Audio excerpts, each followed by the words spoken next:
గారిని. జై జగన్.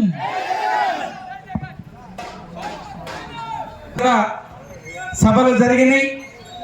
ఆ సభల్లో మీ అందరికీ చెప్పాను, ఎవరు పేద వర్గాలు మిషన్ కుట్టుకునే వాళ్ళు కానీ, కార్పెంటర్లు కానీ, మోటార్ సైకిల్ రిపేర్లు చేసేవాళ్ళు కానీ, బట్టలు వ్యాపారం చేసేటువంటి వాళ్ళు కానీ, కులంతో సంబంధం లేకుండా ఆర్య వైశ్యులైన, అదేంటంటే ఆర్య వైశ్యులు అంటే వాళ్ళు ఏదో పెద్దోళ్ళు, వాళ్ళకి లోన్లు ఏమి రావు కావాలని అనుకుంటారేమో.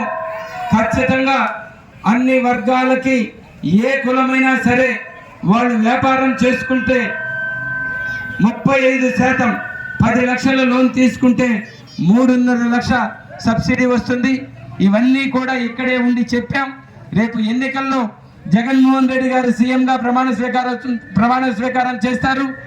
వేమూరు నియోజకవర్గంలో నన్ను మీరందరూ మంచి మెజార్టీతో గెలిపించాలని, గెలిపించిన వెంటనే ఖచ్చితంగా మీ అందరికీ వాటికి సంబంధించినటువంటి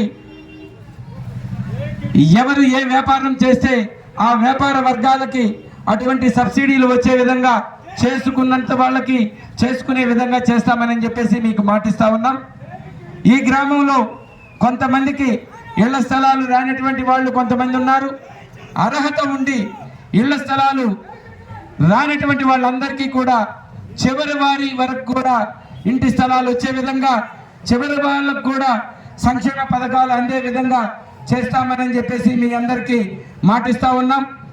ఈరోజు వైఎస్ఆర్ కాంగ్రెస్ పార్టీ నాయకులందరూ చిన్న చిన్న వాళ్ళు, చలిచీమల లాంటి వాళ్ళు, బలవంతమైనటువంటి సర్పమైన చలిచీమల చేతుకు చిక్కి చావదే సుమతి అన్నట్టుగా మీ యొక్క ఈ యూనిట్ని చూస్తూ ఉంటే, మీ ఐకమత్యాన్ని చూస్తూ ఉంటే చాలా సంతోషంగా ఉంది.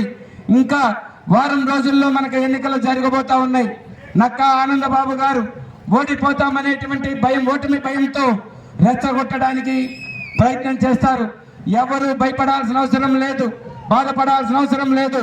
మన ఎయిమ్ ఏంటో, మనం ఏమి చేయాలో ఫ్యాన్ గుర్తు మీద ప్రతి ఒక్క పేదవాళ్ళని, ప్రతి ఒక్కరిని కూడా తీసుకొచ్చి ఫ్యాన్ గుర్తు మీద ఓటించే దాని మీదే మన మనసు ఉంచాలని చెప్పేసి చెప్తున్నా. చివరి ఓటు పడేంత వరకు కూడా ప్రతి ఒక్క వైఎస్ఆర్ కాంగ్రెస్ పార్టీ కార్యకర్త పని చేయాలని చెప్పేసి వాళ్ళందరికీ తెలియజేస్తా ఉన్నాను. ఈ అవకాశం ఇచ్చినటువంటి ప్రతి ఒక్కరికి పేరు పేరున హృదయపూర్వక నమస్కారాలు తెలియజేస్తూ, జై జగన్.